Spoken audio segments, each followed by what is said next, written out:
Hello, and thank you for tuning into this session on IQ. I am Jim Burke with the Employer Relations Account Maintenance team. We are excited to show you the new software upgrade for IQ. It's received a great response from the employers who have attended our training sessions, so I think you will like it as well. I've separated this recording into 3 sessions, and in part 1, we're going to look at how to log in to our system. That's not really changed, but I will go through that together. We'll talk about the home screen functions. And then the last section in part 1 will be member maintenance. Part 2 will deal with manual wage reporting and importing a wage report. And the last section in part 2 will be importing a wage adjustment. The last section, part 3, will be how to make your payment, how to deal with your maintenance as far as the employer, if you've got to change any demographic information. And then the last section is adding any new contacts or users. So if you want to grant someone access to IQ, you can go ahead and assign that yourself. So we are recording these sessions, and these sessions will actually be available to see or view at any time. They'll be on this YouTube link here. Just copy and paste this into your browser, and it'll take you right to these recorded seminars.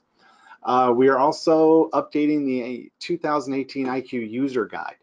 So you will actually get a copy of this in the mail. If you want to look at it as we're going through this session, you can download a copy of it. So go ahead and copy this link and paste it into your browser. It'll take you to the publications. Go ahead and download that IQ user guide and follow along, because we're just going to walk through that page by page here. So this is what the actual user guide, the front of the user guide looks like. Make sure you got the right version. This is the original version here. There will be a revised version that you can download that'll show some changes that we're making. And then eventually we'll have a couple of new sections in here, which I'll show you later. So when you log in to our system, you're still going to log in the same place you did before. You're going to go out to our website. You're going to go to www.ipers.org, and you're going to log in with the link that says employer login. And be sure you selected the employer login, okay, not the member login. There are members log in on the same screen. You want to make sure you're on the employer login screen. So when you come into that section, it's going to tell you you're on the employer login in red. You're going to enter in, still your username is not changed, like I said, and your password's still going to be the same. So those are important, that you go ahead and log in using those appropriate login function. So when you come into our screen, here you're going to see the home screen now, okay? And if you're following along in that user guide, you're on page 4 right now, okay? So, and as you look up across the screen, we have these cross tabs up here, and they're going to indicate different areas in our system that you can go to do those functions. So if you want to see your wage reports and your payment history, you're going to select on your account summary, just select on that word at the top there across, and it'll take you right into what's activity you have on your account. So your payments are here, and your wage reports and any type of fees, they're all going to indicate here. And as you come into your screen, you can sort these however you like. There's actually a filter right here that talks about how to, you can filter it by just only seeing, maybe you want to see your wage reports. You only want to see wage reports in here. So you select wage reports, and it only shows your wage reports that are out here. If you want to see everything, if you want to see your payments that you've made, you can see any of your payment information that you've made. Right now we've made one payment, because I just made this account up today. So it's a very small account, and to select all the transactions, again, it's to select all, and it filters it all for you. If you want to sort this account summary page, you can click on just the descriptions here. These 4 functions here, one of them is uploading a file. So if you want to upload your wage report or wage adjustment, this is where you do it, okay? If you want to see the previous history of what you previously imported, this is where you'll go. You'll go into the history here. Going back, it'll indicate if you want to make a payment, here's how you do that, and then your payment history. Okay, so that's real quick. We'll go through that later in more detail. The next one over is updating your employer and demographic information. So if you wanted to change your location of your building or your email address or your phone numbers. You just simply click on change and make those updates. Here's your list of contact information. We'll go through that also later. If you want to update who you are granted access to in our system, if you want that contact me to also be a user, this is where you go, and we'll walk through that together. The next section over is documents, and it's very important that you log in every month. You'll get an email from us.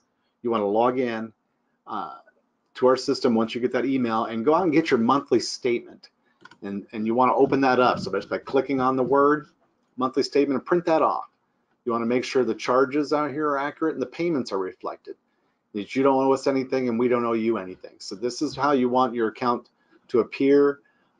Print these statements off and hold them.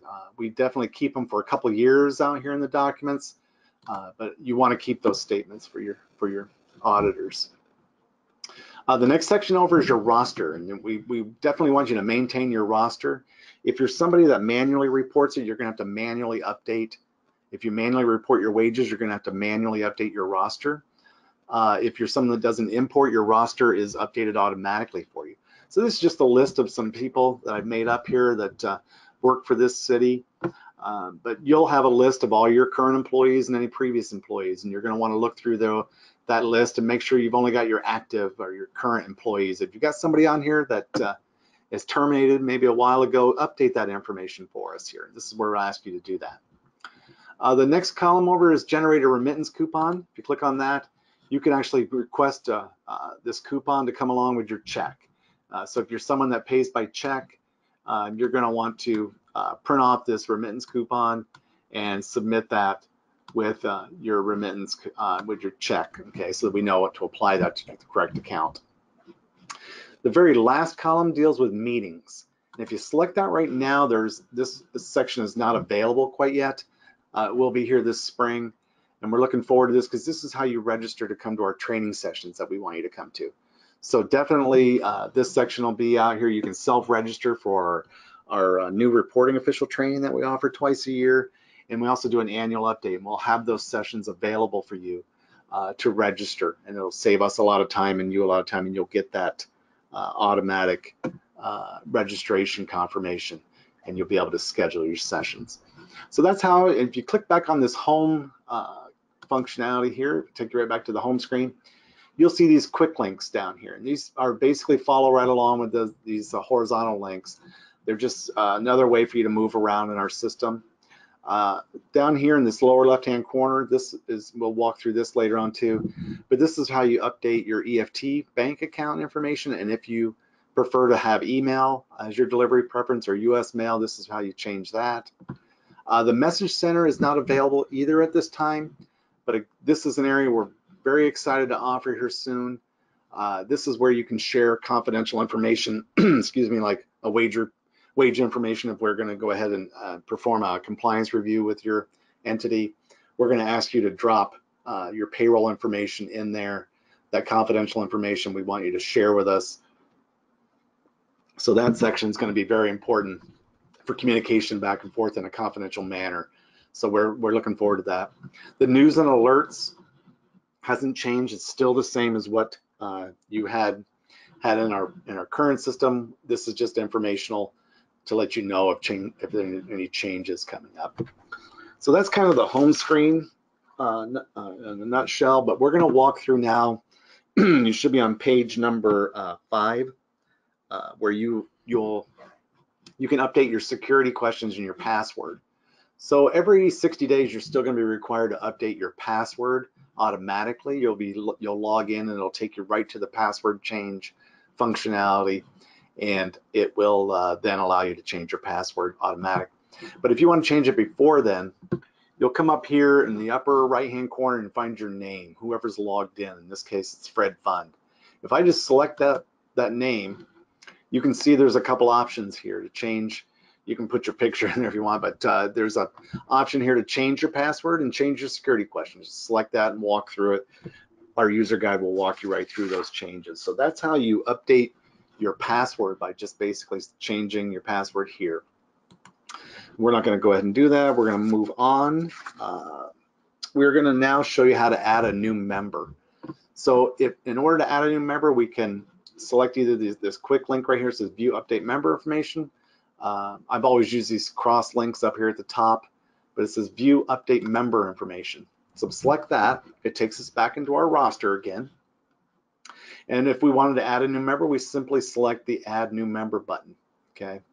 And when you select the add new member button, it does require you to do these new member wizard will come up, and it'll walk you through each step. And there are 5 steps to adding a new member. So the first thing you're going to do is you're going to type in their social security number, and it's going to search our entire database for that social security number to see if we've ever had this employee in our system before. If it finds it, it'll say update this member. If it doesn't find that social security number, it's going to say it's a new member. Okay, so let's just make up an account here. We'll say 888-444-888, and we're going to say search right here. Okay, so type in the social security number. You don't have to put the dashes in there, and click on search. And it says this member is not found. Well, I just made that social security number up, so I'm glad it wasn't found. So let's go ahead and click on new member. If it did find a social security number, it'll say next right here. Okay, so this is a new member. So select on new member. Then you fill in the demographic information here. So say his name is Jim Bond. Okay, and he lives, and we're going to go ahead and select either, let's show that one more time. You can either select this actions link here, it's a little pencil, or you can click directly in the box. Okay, so let's just go ahead and put 2237 Camelot Court. And then we're going to say they live in, and we can just put directly right here in the zip code field, 50009. Let's say it's in Altoona. So 2237 Camelot Court in Altoona, Iowa. And we're just going to say OK. So what this does is it goes out and it looks in the post office database to determine if there really is an address like that. And in this case, there is. And it says this is a possible match, and that's what you want to select. And what it does is it formats it for you. It no longer spells out court. It abbreviates that, and it puts the 4-digit zip code in there for you. So let's just say OK. Now that information is updated. It's very similar to our current version. Nothing's changed there. We're going to put in the birth date. Let's just say he was born July 4th of 1990, and it's a male. If you have this other information, please put that in. And the email address, we prefer their home email address. Then we click on next here.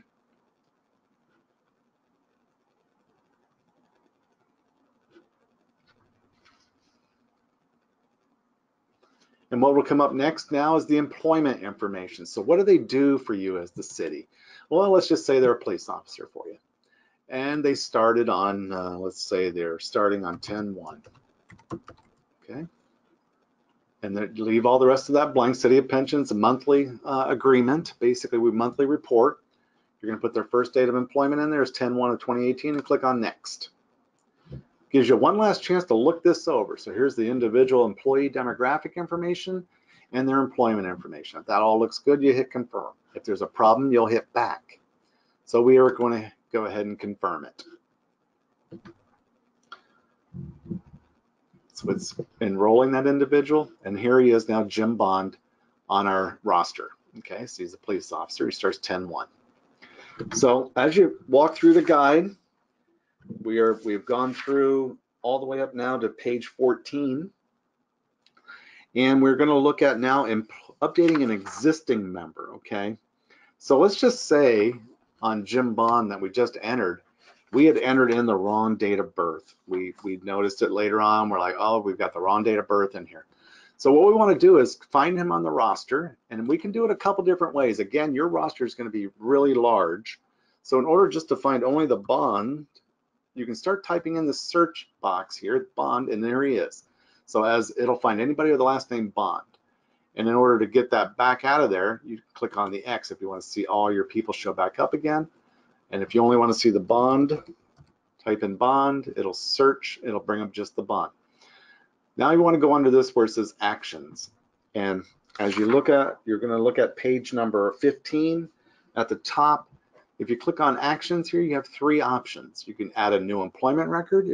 Maybe he was a terminated member and has come back and now you're re-employing him, you're going to add a new employment record.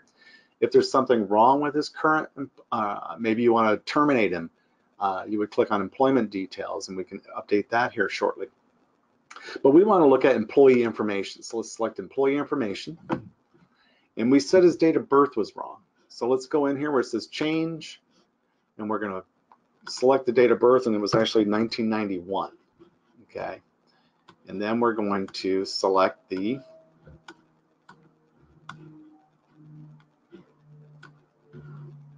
save function here. And you're going to confirm. Or if there's something wrong, you're going to hit back. But we're going to confirm. And now his information has been updated to 1991. And we're going to go back. We're going to go back to the roster. And again, to get all those to show back up again, you just click on the X and it'll remove the search and everyone should show back up again. Okay. So now we had said, let's say we needed to update someone with a termination date. Okay. So someone's left our employment now. Let's just go ahead and we'll select one of them. Let's just say Soupy Sales is no longer an employee for the city. Okay. So what we want to do is, again, on the same information, same place in this view update member information, we're going to select alongside, we're going to highlight them in blue, and we're going to say actions, and then we're going to look at employment details. Okay, select employment details. And as you come in here, you're going to have to select change, and then you're going to say, well, he actually is going to terminate on the 1st of October. So this little pick calendar, you can let's look at that again. You can select the pick calendar, you can just type it in there. Let's do the pick calendar, and we're going to move ahead, and he's terminating October 1st, and his last check is going to be on the 7th, let's say, or excuse me, October 7th. Let's go forward here, October, let's say it's October 5th, okay? So he's quitting 10/1, his last check's October 5th, and we hit save and confirm. So you'll see on the roster now it's been updated. The date, the termination date and last check date's been updated for him, okay? So let's go ahead and we should be following along here in our guide, page 22. So that's basically how you terminate an individual off your roster, okay? So you just select the individual and you terminate them, okay? Underneath this employment, let's go back under employment details. And let's just say you had mistakenly terminated the wrong person. So let's change it back. In order to get rid of it, you can just select that field and backspace and remove that information and hit save and confirm. And as long as we haven't paid them out in our system, you'll be able to remove those dates, okay? So let's just say you had selected the wrong guy and it was actually Jim Bond that you wanted to terminate. So we'll go back in here again, employment details, change, and it was actually this individual. He only lasted a couple days, and let's say he's going to quit on the 4th, and his last check date's going to be the 14th, or excuse me, the 14th of October, the 15th, and hit save and confirm. So now he's updated. Okay, so Jim Bond was only here for a little bit, and he's no longer employed. Okay, so that's how you simply update the termination dates. Okay. So now we have an individual that had left our employment and is coming back. Okay, so let's say we'll pick on Jim Bond here again.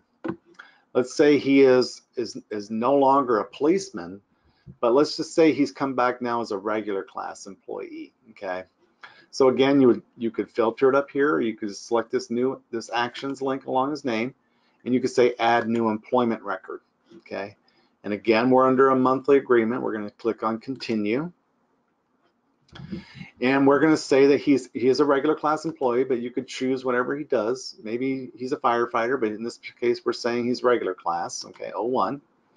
That all remains the same, and we're going to say he's going to go ahead and start for us on October the 2nd as a regular class employee. So we put that start date in there and hit save and confirm.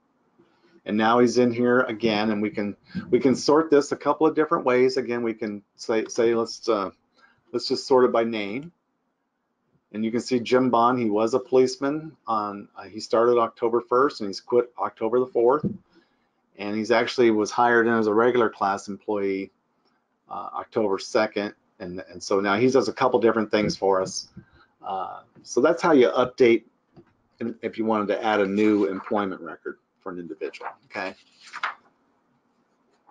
So that concludes our first section on part one of our demonstration of IQ. Part two will deal with wage reporting, and so we're looking forward to so come back for part two.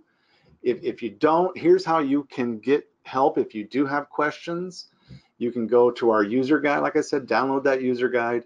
We have an employer handbook, and we definitely post bulletins and latest words. And these tutorials and webinars will be certainly available in our toll-free number. So please come back. We'll do part two. Thank you.